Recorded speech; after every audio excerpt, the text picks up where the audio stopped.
Salut tout le monde, c'est Melvin, j'espère que vous allez bien. Je vous retrouve aujourd'hui pour une nouvelle vidéo dans laquelle je vous raconter, comme d'habitude, 2 histoires qui font bien flipper. Je suis trop content de vous retrouver, j'espère que les histoires vont vous plaire. Moi, ma préférée, c'est la deuxième, donc n'hésitez pas à me dire dans les commentaires celle que vous avez préférée. Et voilà, si jamais tu n'es pas abonné et que tu regardes cette vidéo, n'hésite pas à le faire, c'est la chose qui m'aide le plus sur YouTube. Comme ça, tu ne louperas aucune vidéo qui sort, et je te rappelle, je publie 3 fois par semaine. On va peut-être retourner à 2 prochainement, mais...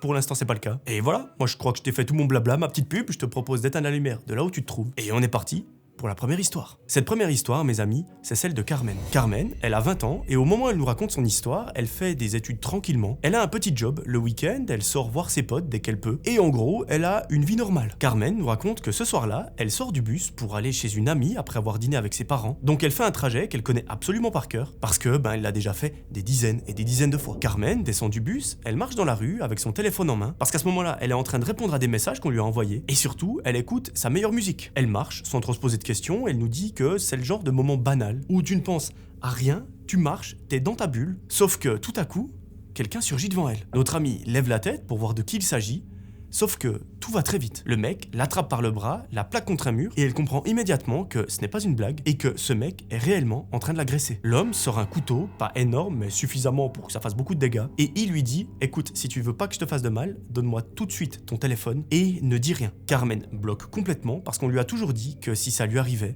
il fallait absolument donner le téléphone sans même chercher à négocier, histoire de ne pas mourir pour un truc aussi bidon. Mais avec la panique, le stress et tout ce qui va avec, c'est pas du tout le réflexe qu'elle a, parce qu'au contraire, elle serre fort son téléphone dans la main, et avec du recul, elle nous dit qu'elle fait ça parce que ce n'est pas juste un objet à quelques centaines d'euros, c'est en réalité toute sa vie. Il y a des photos, des messages, des vidéos qui datent depuis presque une dizaine d'années, et elle n'a pas de sauvegarde dans le cloud, donc si le mec lui vole son téléphone, c'est fini, elle n'a plus aucun souvenir. Mais en même temps, son corps y tremble tellement qu'elle sent qu'elle n'a juste pas le choix. Le mec insiste, il approche la lame de son couteau très près de son visage, et c'est là que ça bascule parce que Carmen, elle réalise que ce mec, il ne joue pas la comédie, et dans ses yeux, elle sent bien qu'il est déterminé, qu'il est prêt à la tuer pour un simple téléphone. Du coup, notre amie finit par le lui donner. Elle relâche sa main, et il arrache le téléphone en une seconde. Elle tente de lui crier dessus, de lui rendre tout de suite, mais lui, il dit rien, il lui tourne le dos, et il se barre en courant. Carmen reste plantée là, incapable de comprendre comment ça a pu arriver, et surtout aussi vite, donc elle met quelques secondes à respirer normalement, elle regarde autour d'elle, voir s'il n'y a pas des complices ou ce genre de choses. Elle vérifie aussi si quelqu'un l'a vu, s'il y a des témoins qui pourraient témoigner en sa faveur. Mais évidemment, vous vous en doutez bien,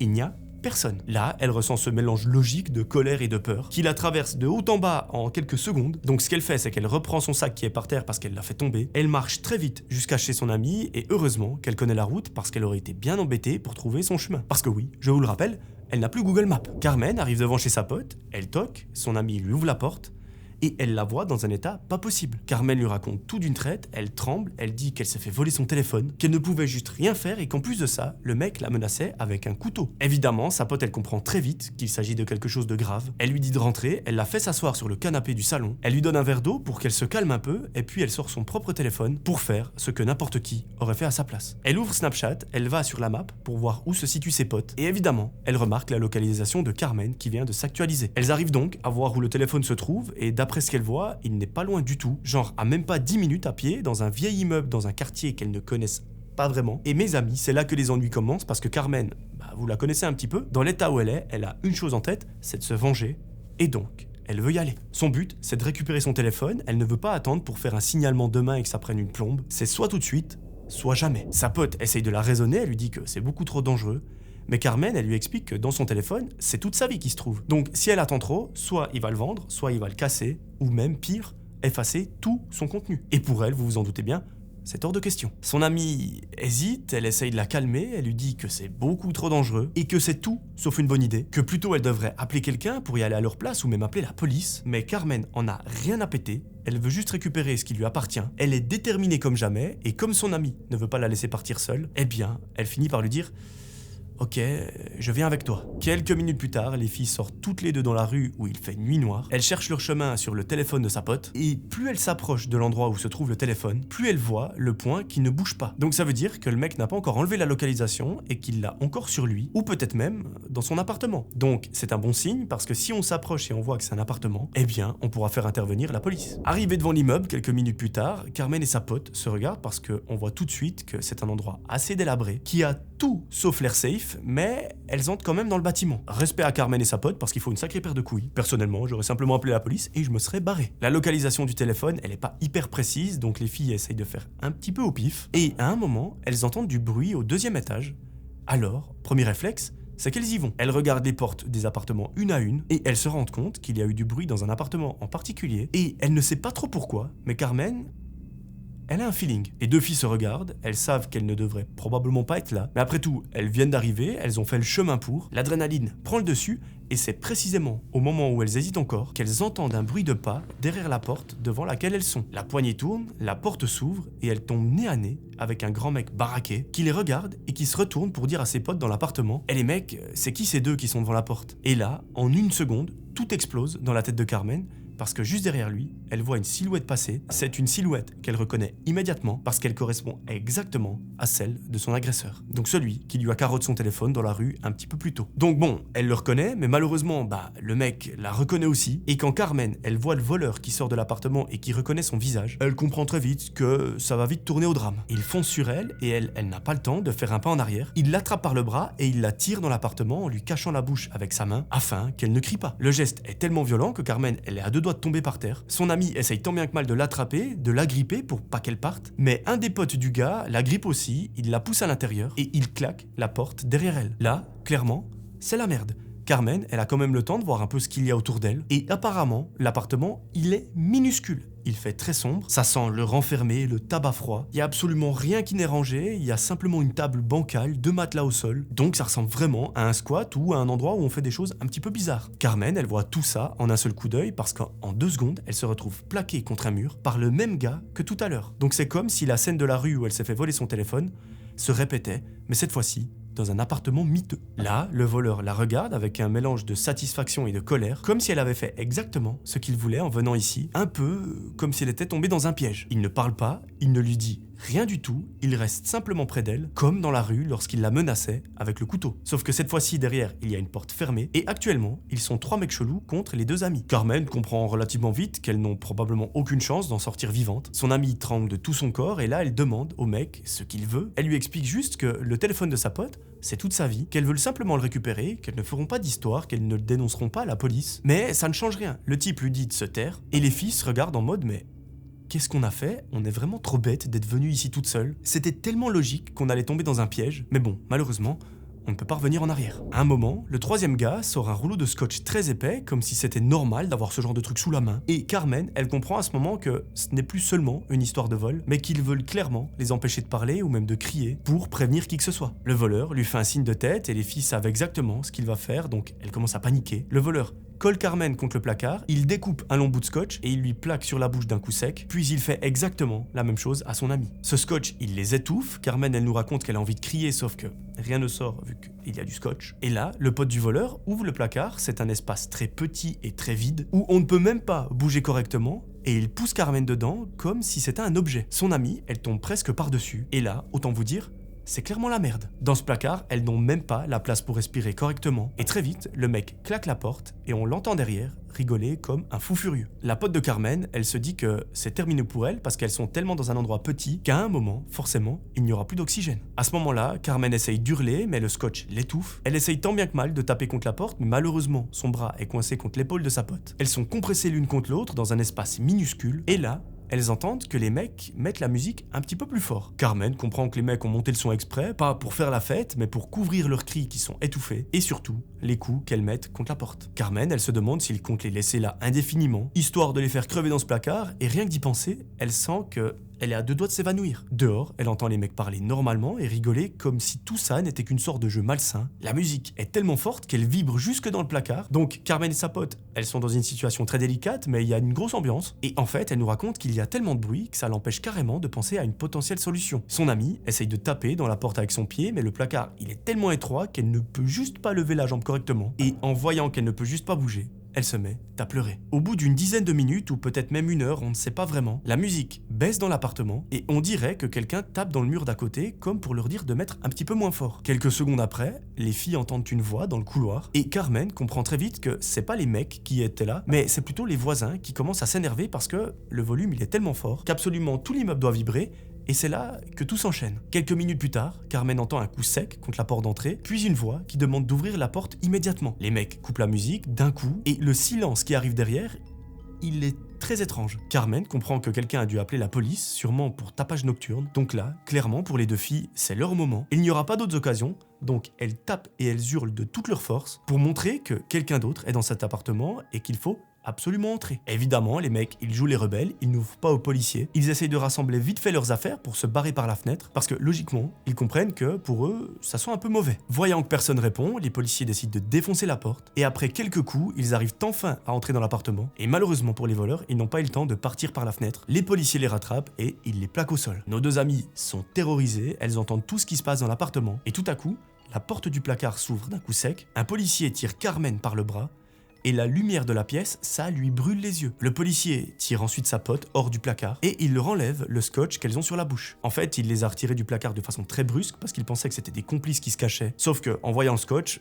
il a compris que non. Les filles peuvent enfin respirer et elles fondent en larmes devant le policier parce qu'elles ont eu beaucoup trop peur et elles ne pensaient plus jamais revoir la lumière du jour. Les policiers leur disent qu'elles sont en sécurité et qu'elles n'ont plus rien à craindre. Pendant ce temps, il y a une patrouille en bas de l'immeuble qui arrive et qui vont se charger d'embarquer les mecs au poste de police pour, les interroger. Tellement elles sont sous l'état de choc, les deux filles n'arrivent pas à aligner deux mots. Elles ont simplement cette sensation d'avoir frôlé un truc qu'elles n'auraient jamais dû vivre. Parce qu'effectivement, elle vient de se faire voler son téléphone menacée par un couteau. Donc rien que pour ce petit détail, elle n'aurait jamais dû y retourner toute seule. Parce qu'on se doute bien que la personne qui a fait ça, elle est extrêmement dangereuse. Les policiers les font s'asseoir dans le salon, qui d'ailleurs est un vrai bordel. Il y a des canettes partout, il y a des habits au sol, des câbles qui traînent, un matelas qui est troué, qui sent la bière, enfin c'est juste dégueulasse. Et Carmen, elle regarde tout ça en comprenant qu'elles étaient à deux doigts de disparaître dans un endroit où personne ne les aurait jamais retrouvées. Donc autant vous dire qu'on est passé à ça d'un véritable drame. À un moment, des policiers ouvrent la porte d'entrée et ils tirent les voleurs à l'extérieur. Et ils posent quelques questions aux filles du style: est-ce que vous êtes blessées? Est-ce que vous arrivez à respirer correctement? Et Carmen, elle leur fait un petit signe pour leur montrer que oui. Elle n'arrive pas encore à beaucoup parler, mais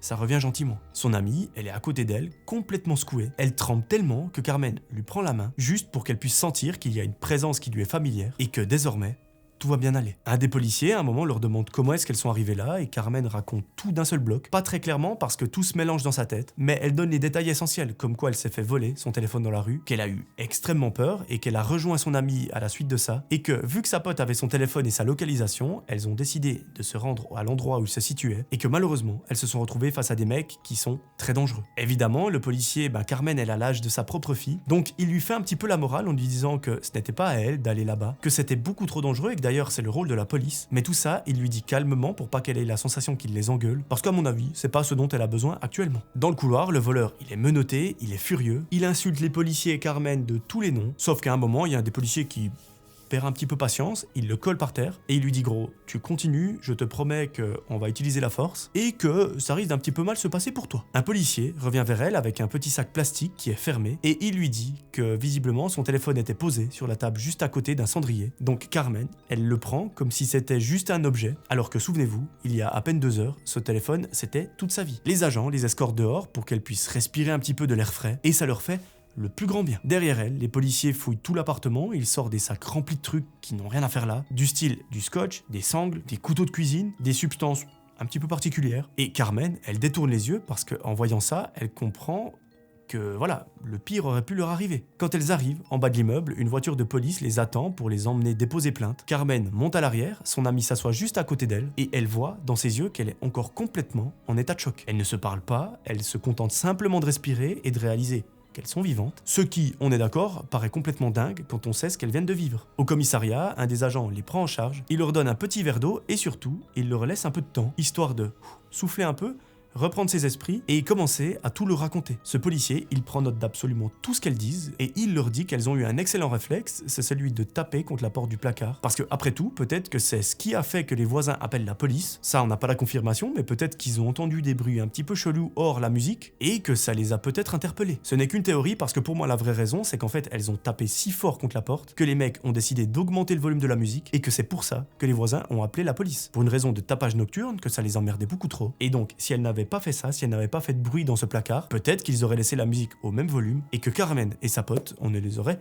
jamais revus. À un moment, un autre agent arrive dans le bureau et annonce que les 3 mecs ont été arrêtés, que pendant qu'ils les emmenaient dans la voiture, 2 d'entre eux ont essayé de fuir, mais que heureusement ils les ont rattrapés très rapidement. Et visiblement, l'auteur des faits, donc celui qui a volé le téléphone et qui les a mis dans le placard, apparemment, il a avoué que ça le faisait rire de voir 2 personnes souffrir dans un placard fermé et qu'il comptait bien prendre son temps avant de le rouvrir. Donc autrement dit, Carmen et sa pote, on ne les aurait plus vus. Après leur déposition, l'agent leur demande si elle veut appeler quelqu'un pour venir les chercher, et c'est à ce moment-là que Carmen elle réalise qu'elle n'a même pas prévenu ses parents. Du coup, c'est sa mère qu'elle appelle en premier. Elle lui dit simplement « Viens s'il te plaît, j'ai des problèmes ». Et sa mère, elle lui dit « J'arrive tout de suite ». Quand elle débarque au commissariat, elle la serre contre elle, et c'est à ce moment précis que Carmen, elle sent la tension qui retombe d'un coup. La plainte est déposée, et les mecs sont placés en garde à vue. Carmen et son ami ont mis beaucoup de temps à se remettre de cette histoire qui aurait pu probablement leur coûter la vie. Et mes amis, si jamais une telle histoire doit vous arriver un jour, je touche du bois pour que ça n'arrive jamais. Mais malheureusement, il ne faut jamais dire jamais. Si tout à coup, ça devait vous arriver, vous donnez ce que la personne veut, peu importe si c'est le dernier iPhone, une montre qui vaut 10 000 balles, ou même un truc débile, mais donnez-lui ce qu'il veut, allez dans son sens, et une fois que la personne est partie, que vous êtes safe, vous allez le plus vite possible vers une personne ou dans un établissement, et vous leur demandez de contacter la police immédiatement. N'essayez pas de jouer au rebelle ou quoi, parce que ça peut probablement mal terminer, parce que ces personnes, comme on l'a dit dans l'histoire, elles sont prêtes à tout pour quelques centaines d'euros. Et personnellement, je considère que votre vie, elle vaut un petit peu plus que ce montant, donc s'il vous plaît, ne jouez pas les rebelles. Même si votre téléphone est volé et que c'est des centaines d'euros qui disparaissent, et que vous ne le retrouvez jamais, certes, ça fait chier, mais des centaines d'euros, vous allez en gagner plusieurs dans votre vie. Alors que si jamais vous faites le rebelle et que ça se passe mal, vos centaines d'euros, vous n'en verrez jamais la couleur. Voilà, c'est la fin de cette première histoire, j'espère qu'elle vous aura plu, moi je l'ai beaucoup appréciée, parce qu'en fait elle est tendue dès le début, et ça perso c'est les histoires que j'apprécie raconter. Dites-moi en commentaire si vous avez bien aimé, et moi je vous propose directement de passer à la deuxième. Cette deuxième histoire, mes amis, c'est celle de Nadia. Nadia, c'est une fille de 17 ans qui vit une vie plutôt tranquille. Comme toutes les jeunes de son âge, elle enchaîne les cours, les contrôles, les révisions. Du coup, ça lui arrive de temps en temps de se plaindre de la fatigue, mais en vrai, elle gère plutôt bien et elle le fait à sa façon. Et le seul truc qu'elle attend, c'est les vacances pour pouvoir respirer, parce que entre les devoirs, la pression de fin d'année et les profs qui parlent du bac à longueur de journée, elle commence un petit peu à saturer. Je suis désolé, vous voyez des poils partout, vous voyez la grosse tête de Foudub qui regarde la caméra. J'en ai plein partout, c'est terrible. Nadia nous raconte qu'elle vit avec ses parents et sa grande sœur et qu'à la maison, il y a toujours une ambiance très chaleureuse et ça, elle adore. C'est vraiment une famille vivante où ils s'aiment tous beaucoup. Sa sœur, elle a 19 ans, elle est à la fac et avec Nadia, elles ont un lien extrêmement fort. Nadia nous raconte qu'elle aime beaucoup sa sœur parce qu'elle la trouve très cool, très mature et aussi courageuse même si elle ne lui dit pas forcément. Cette année, leurs parents ont décidé de prendre une semaine de vacances tous ensemble dans un club au bord de la mer. Nadia nous dit que c'est un club med avec une piscine absolument énorme, un accès direct à la plage et des animations le soir. Donc c'est juste trop cool pour les filles parce qu'elles savent qu'elles vont s'éclater comme des oufs. Quand ils arrivent au Club Med, Nadia est comme une folle, elle est hyper heureuse d'être là et elle sait qu'elle va passer une semaine incroyable. Les parents et les filles déposent leurs valises pour découvrir la chambre. Ils s'installent vite fait et comme il n'est pas encore trop tard, les filles veulent aller voir la mer parce qu'elles n'arrêtent pas d'en parler depuis des semaines et qu'actuellement elle se situe à quelques mètres seulement. Le chemin pour aller à la plage, il est extrêmement court, Nadia descend presque en courant tellement elle est impatiente. Ils arrivent à la plage, Nadia entre dans l'eau sans trop réfléchir et sa sœur, elle la suit en râlant à moitié parce que l'eau elle est un petit peu froide. Les parents les rejoignent, ils rigolent tous ensemble, ils se mouillent, ils jouent un peu et c'est exactement le genre de moment que Nadia adore. C'est simple et surtout sans prise de tête. À ce moment-là, notre amie Nadia remarque un garçon, il arrive dans l'eau pile quand elle y est et elle nous dit que c'est un mec qui a à peu près son âge, peut-être 1 an ou 2 de plus et visiblement ce gars il se baigne à quelques mètres d'eux mais assez près pour qu'elle capte sa présence sans vraiment y faire attention. Bon, il a l'air assez bon nageur, il fait un peu son spectacle et on dirait qu'il fait ça pour que Nadia le remarque. Lorsqu'elle tourne la tête et qu'elle le regarde, ce mec lui fait un petit sourire. Nadia, elle pense simplement que vu que c'est l'été, tout le monde se regarde un peu, et que les clubs med, c'est souvent des endroits où tu croises les mêmes têtes pendant plusieurs semaines. Donc, elle en a rien à secouer et elle continue sa baignade tranquillement. Quand il ressort de l'eau et qu'il retourne sur leur serviette, Nadia s'allonge, elle ferme les yeux et elle écoute les conversations autour d'elle et même si elle reste immobile, elle pense déjà à retourner dans l'eau juste pour profiter encore un petit peu pendant que ses parents sont en train de se reposer. Elle attend un moment, elle regarde sa sœur qui somnole, sa mère qui lit, son père qui commence à s'endormir et quand elle voit que plus personne n'est disponible pour aller dans l'eau, elle se met debout et elle avance en direction de la mer et c'est là qu'elle le revoit.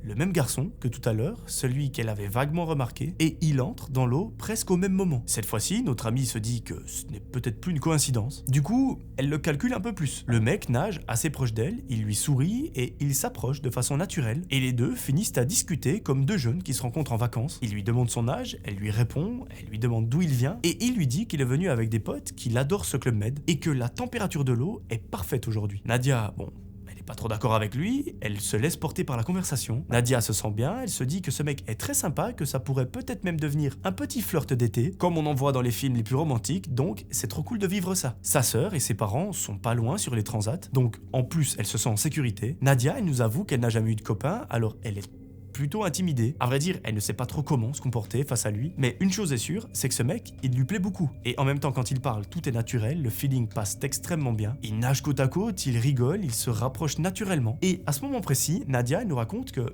allez, selon elle, ça va être les vacances parfaites. Elle dit à ce mec qu'il est tard et qu'elle va malheureusement devoir rejoindre ses parents pour aller se doucher avant d'aller dîner. Ils se font la bise et Nadia, elle repart vers le transat. Elle est trop contente d'avoir fait une rencontre, d'ailleurs elle espère le revoir très bientôt. La soirée, elle se passe à merveille, la petite famille dîne dans un restaurant de l'hôtel. Ils profitent des activités du soir et ils vont se coucher pas trop tard. Comme ça, demain ils pourront faire un maximum de trucs. Le lendemain, Nadia retourne à la plage avec sa famille. Comme d'habitude, elle pose sa serviette et elle repère vaguement ce mec qui est un petit peu plus loin. Elle suit ses parents dans l'eau, elle rigole avec sa sœur, elle nage et elle profite au maximum. Quand tout le monde sort de l'eau, il retourne aux serviettes, les parents s'installent pour bronzer et sa sœur, elle met des écouteurs. Nadia, elle reste allongée un moment à rien faire, elle est simplement en train de regarder la mer. Sauf que, en réalité, c'est pas ça qu'elle regarde. Elle essaye de voir où ce mec se situe exactement. Quand elle voit que tout le monde est posé, elle se relève, elle se dit allez, je retourne nager. Évidemment, elle n'attend pas de réponse vu que tout le monde est à moitié en train de dormir. Et elle va dans l'eau. Encore une fois, le mec arrive au même moment qu'elle. Il lui demande comment s'est passée sa soirée. Elle lui dit qu'elle a juste simplement mangé avec sa famille. Et que ce Club Med, il est génial pour l'instant. Le mec la drague gentiment. Il lui dit que si elle veut, ce soir, ils pourraient sortir tous les deux. Simplement pour aller manger une glace ou même aller regarder le spectacle du Club Med. Du coup, Nadia, elle se sent hyper flattée. Elle est vraiment trop contente. Parce qu'elle vient d'avoir sa première proposition de date. Du coup, dans sa tête, c'est l'euphorie. Elle accepte en souriant, lui il est très content, et puis il lui propose de s'éloigner un peu pour nager parce qu'il y a moins de monde, et surtout il y a de belles choses à voir sous l'eau. Elle le suit parce qu'elle a l'habitude de nager, elle sait se débrouiller dans l'eau, elle n'a jamais eu peur de s'éloigner de la plage, donc voilà, elle se pose pas de questions. Sauf que le problème, c'est que le mec, il nage assez vite, elle essaye tant bien que mal de le suivre, mais par contre, il s'éloigne rapidement, et à un moment, ils sont tellement loin du bord qu'elle n'a plus du tout pied. Nadia lui crie qu'elle préfère revenir un peu en arrière. Elle le dit sur le ton de la rigolade, histoire de ne pas passer pour une gamine ou quelqu'un qui n'a pas de courage. Mais au fond d'elle, elle sent une légère pointe d'inconfort. Ce gars lui dit qu'il va l'aider, il lui dit de s'accrocher à lui, que c'est normal d'avoir un peu peur, et il la rassure. Donc Nadia, ça la détend, elle continue de nager, et elle se tient à lui. Autant vous dire que là, ils sont tout seuls, ils sont que les deux, et c'est à ce moment que tout bascule. Les deux sont en train de jouer, puis à un moment, le gars lui dit « Lâche-moi, comme ça on peut nager les deux côte à côte ». Nadia, elle l'éclabousse au visage, et d'un coup, il change d'attitude. Il ne rigole plus avec elle, il a un regard très noir, il s'approche vite d'elle, et il la saisit sans prévenir, puis il la met sous l'eau. La première fois, elle pense que c'est une blague, que ça fait partie du jeu, mais elle remonte, elle prend une inspiration, et elle lui dit simplement « Arrête ». Sauf que ce mec, il recommence. Il la reprend par les épaules et il l'enfonce encore plus longtemps dans l'eau. Là, Nadia comprend que quelque chose ne va pas du tout. Déjà, elle n'a plus pied, elle n'a plus aucune prise sur lui, et c'est lui qui décide au moment où il la remonte pour qu'elle puisse respirer. Donc forcément, elle panique, elle agite les bras, elle essaye de s'accrocher à quelque chose, mais il la maintient trop fort et elle finit par boire la tasse. Évidemment, l'eau de mer, c'est dégueulasse, donc quand elle remonte, elle a la gorge qui brûle, elle n'arrive même pas à crier, elle est à deux doigts de vomir, elle respire comme elle peut, et surtout, elle comprend que si ce mec recommence encore une fois de plus, peut-être qu'elle n'aura pas la force de remonter. Elle le supplie d'arrêter, elle est à moitié en pleurs, mais malheureusement, ce trou de balle, il recommence. Il repousse Nadia sous l'eau, elle l'entend rire, elle essaye de se débattre, mais il la pousse encore plus fort, et plus longtemps, et tellement longtemps, qu'elle sent ses oreilles siffler, sa poitrine se serrer, et clairement, Nadia elle nous fait cette confidence. Elle nous dit qu'à ce moment-là, elle pense vraiment qu'elle va mourir. Elle est dépourvue de force, elle a le cœur qui bat à 1000 à l'heure, elle ouvre les yeux dans l'eau, donc imaginez, c'est tout flou et ça lui brûle, et elle voit au-dessus qu'il y a une lumière, donc la lumière du jour, sauf que malheureusement, elle n'arrive pas à l'atteindre. Au moment où elle pense vraiment que c'est fini et qu'elle va mourir noyée, il la remonte, mais à la dernière seconde. Il rigole comme un malade, ou plutôt comme un pote qui t'a fait une blague dans la piscine. Sauf que notre amie, pour elle, ce n'est plus un jeu, elle tremble, elle respire n'importe comment, et elle ne comprend pas comment est-ce qu'elle est encore en vie. Elle s'éloigne de lui sans parler, elle nage vers le bord, elle utilise le peu d'énergie qui lui reste et elle n'ose pas regarder derrière parce qu'elle sait qu'il va probablement la suivre pour la rattraper. Elle nage de toutes ses forces et quand elle arrive à la plage, elle sort de l'eau à moitié pliée en deux, elle avance sans réfléchir, elle retient ses larmes parce qu'elle ne veut pas que les gens la regardent chercher sa famille du regard, ça ferait trop enfant, ça ferait trop gamine qui s'est perdue, et ça pour elle c'est hors de question. À un moment, elle les voit sur leur serviette, elle s'approche en essayant de reprendre son souffle, sa sœur la regarde et direct elle voit son état et elle comprend que quelque chose ne va pas. Nadia panique tellement qu'elle lui sort la première excuse qui lui vient à l'esprit et elle lui dit « C'est rien, c'est juste que je suis tombée dans le sable, ça fait un petit peu mal. Elle se met à pleurer parce qu'elle relâche la pression et elle dit simplement qu'elle a mal aux genoux. Bien qu'elles soient encore trempées et qu'elle ait les yeux rouges, personne n'insiste parce qu'ils lui font confiance et ils se disent qu'après tout elle est simplement tombée. Nadia s'allonge, elle met sa serviette sur son visage pour cacher qu'elle est encore en train de pleurer. Elle essaye tant bien que mal de se calmer, mais elle a encore la sensation de l'eau qui rentre dans ses poumons et surtout la sensation des mains du garçon qui la poussent vers le fond. Elle jette un œil en direction de l'eau et le mec est encore là. Il la regarde vite fait comme si tout était normal et surtout comme s'ils avaient passé un moment sympa ensemble. Et c'est ça qui lui fait encore plus peur à Nadia. C'est pas qu'il l'ait fait, mais c'est qu'actuellement, il agisse comme si tout était normal. Notre amie, elle passe le reste de l'après-midi dans un état où elle essaye juste de tenir debout. Elle reste avec sa serviette sur elle, elle fait semblant de dormir, mais en réalité, elle a simplement peur qu'il revienne lui parler, et ça lui brouille l'esprit parce qu'elle ne repense qu'à ça. Dans sa tête, elle revoit cette scène en boucle, et elle se dit qu'elle va faire genre que tout va bien jusqu'au soir, comme ça, le lendemain, elle oublie et elle repart sur de bonnes bases. Le problème, c'est que le soir, au club, elle revoit ce garçon, elle lève la tête et il est juste là, debout, pas loin d'elle. Nadia, ça lui fait une sorte de choc, elle court aux toilettes pour aller pleurer, elle y reste une quinzaine de minutes et quand elle revient, c'est la stupéfaction. Ce mec est en train de parler avec sa propre sœur. Ça lui donne le vertige, elle sent que son ventre il est en train de se retourner, parce qu'elle comprend que ce mec il n'a pas seulement voulu jouer avec elle dans l'eau, mais que peut-être son plan c'était de s'approcher de sa sœur. Quand le mec voit Nadia arriver vers eux, il s'en va directement, et notre amie, elle arrive près de sa sœur qui lui dit qu'elle est hyper contente, elle lui dit qu'elle a rencontré quelqu'un, elle explique qu'il est très charmant, très drôle, très sympa, et Nadia, vous imaginez bien, elle reste bloquée. Sa sœur lui explique qu'elle a un rencard avec lui, qui lui a proposé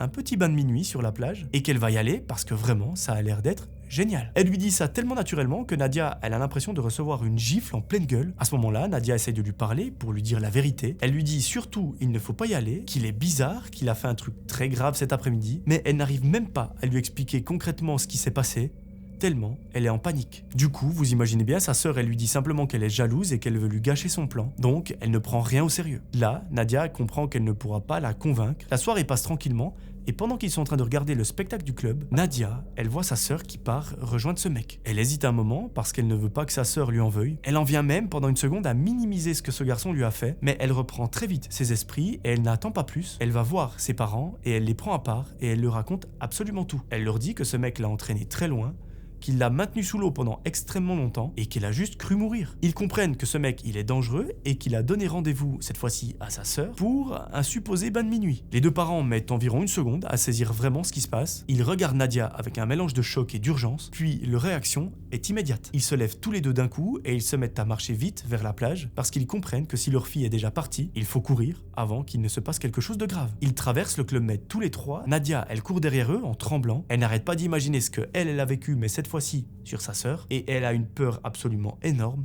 c'est d'arriver un petit peu trop tard. Quand ils arrivent sur la plage, ils voient au loin deux silhouettes et immédiatement, ils reconnaissent la sœur de Nadia. Et d'un coup, la mère lâche un cri parce qu'elle voit la personne qui l'accompagne maintenir la tête de sa fille sous l'eau, exactement comme il l'a fait à Nadia. Les parents se mettent à courir, mais vraiment ils courent comme si leur vie en dépendait. Et quand ce fou furieux les voit, il lâche d'un coup la sœur, il nage vers le côté, il sort de l'eau, il prend ses affaires et ils se mettent à filer dans le noir. Malheureusement, la sœur de Nadia, elle ne bouge pas, elle flotte à moitié, parce que elle a perdu connaissance. Son père plonge dans l'eau, il ne réfléchit pas une seule seconde, il la récupère, il la met sur le sable, la mère est en train d'hurler son prénom et Nadia, elle reste à distance, complètement paralysée, et elle est parfaitement incapable de comprendre que tout ça est en train d'arriver pour de vrai, mais cette fois-ci, à sa propre sœur. La mère appelle les secours et un touriste, il est alerté par ses cris. Il s'approche donc en courant et là, on lui explique très vite fait ce qui vient de se passer et il commence à faire un massage cardiaque à la sœur de Nadia. Notre amie, vous imaginez bien, elle se sent coupable. Heureusement, les secours arrivent vite, ils essayent de la faire revenir, ils font tous les gestes de premier secours qui sont possibles et Nadia, elle voit tout sans même comprendre comment leur vie, elle a pu basculer en quelques minutes à peine et après ce qui semble durer une éternité, la sœur de Nadia arrive à respirer. À ce moment-là, les parents pleurent, Nadia s'effondre à côté d'elle et les secours,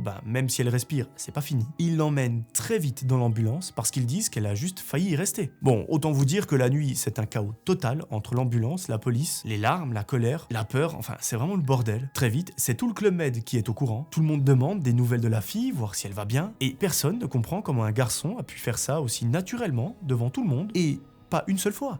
Mais deux, la sœur de Nadia et ses parents passent la nuit à l'hôpital pour être sûr que son état est stable, et le lendemain, lorsqu'ils vont pour récupérer les affaires, la police les prévient qu'ils ont retrouvé ce garçon, qu'il était pas loin dans le Club Med en mode il vit sa vie comme si de rien n'était, et que visiblement, il était avec ses potes. Quand les policiers l'interpellent, il dit qu'ils ont mal compris, que c'était simplement un jeu, qu'il n'a jamais voulu faire de mal à qui que ce soit. Et clairement, il essaye de se dédouaner, de jouer la carte du bon gars, sauf que les policiers savent très bien ce qui s'est passé, et que c'est très grave. Les parents déposent une plainte et même si leurs 2 filles vont physiquement bien, ils savent tous que ce séjour a failli être un drame absolu. Parce que, je vous rappelle, l'après-midi, ils ont failli perdre Nadia et le soir, leur 2e fille. Donc à tout moment, ils arrivaient à 4 et ils repartaient à 2. Heureusement, Nadia et sa sœur s'en sont sorties, aujourd'hui elles vont beaucoup mieux. Elles se sont complètement remises de cette expérience et elles n'ont plus jamais entendu parler de ce garçon. Est-ce que c'est une bonne nouvelle? Bah j'en ai bien l'impression. Le problème, c'est qu'aujourd'hui, elles ont la phobie de tout ce qui est eau, piscine, mer, etc. Et c'est beaucoup trop chiant. Parce qu'à la base, c'est quelque chose qu'elles adoraient. Voilà, personnellement, je suis très content de savoir qu'elles n'ont rien, qu'aujourd'hui elles sont en pleine santé, même si, on est d'accord, elles sont pas passées loin du drame. J'espère que cette 2e histoire, et d'ailleurs la première aussi, vous ont plu. Si c'est le cas, n'hésitez pas à mettre un petit pouce bleu, à vous abonner et à me rejoindre sur Instagram. Et moi, en attendant, je vous promets de vous retrouver très rapidement pour un nouvel épisode. D'ici là, j'aimerais que vous preniez soin de vous. C'était Melvin,